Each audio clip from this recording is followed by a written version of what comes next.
চলছে ঈদযাত্রার অগ্রিম টিকিট বিক্রি। রেলওয়ে কর্তৃপক্ষের পূর্ব ঘোষণা অনুযায়ী এবার দেয়া হচ্ছে শতভাগ অনলাইনে।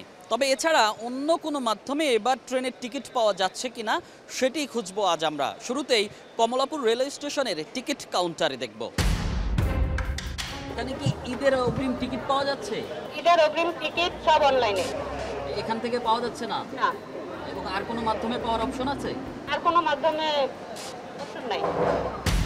অর্থাৎ টিকিট কাউন্টার থেকে আমাদেরকে যেটি বলছে শতভাগ টিকিট পাওয়া যাবে অনলাইনে, এখান থেকে কোনো টিকিট দেয়া হচ্ছে না। এবার দেখার বিষয় অনলাইনেই পাওয়া যাচ্ছে কি। কাউন্টারের তথ্যানুসারে সোনার হরিণ ধরতে এবার চেষ্টা অনলাইনে। বেশ কয়েকবার হিট করেও সেখানে কেবলই ব্যর্থতার চিত্র, পাওয়া যায়নি কোনো টিকিট। বারবার চেষ্টা করেও মিলছে না টিকিট, এমন অভিযোগ বেশ কয়েকজন যাত্রীর। তাদের দাবি, কাউন্টার কিংবা অনলাইনে যেখানে টিকিটের জন্য হাহাকার, সেখানে একটি ফোনেই হচ্ছে অসাধ্য সাধন। দেখাচ্ছে টিকিট আছে, বাট এগুলো সব ভুয়া। এখন বাধ্য হয়ে টিকিট ব্ল্যাকেট থেকে কাটতে হয়েছে, 300 টাকার টিকিট 1500 টাকা কাটতে হয়েছে, কিছু করার নেই। সে অনলাইনে টিকিট পাইতেছি না, সব টিকিট বুকিং হয়ে গেছে।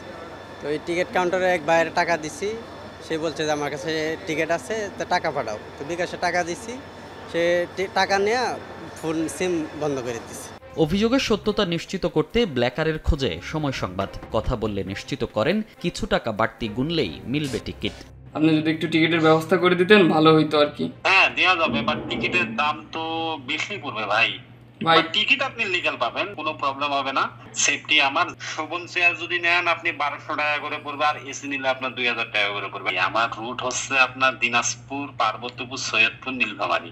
এখন প্রশ্ন হচ্ছে, যে কালোবাজারি বন্ধ করতে রেল কর্তৃপক্ষের এত আয়োজন, তাতেও কেন শুভঙ্করের ফাঁকি? দীর্ঘ লাইনের ভোগান্তি কমাতে অনলাইন ব্যবস্থা হলেও টিকিট নামক সোনার হরিণ মেলা এখনও ভার। কর্তৃপক্ষের চোখ ফাঁকি দিয়ে চলছে কালোবাজারি, ভোগান্তি সেই সাধারণ যাত্রীদেরই।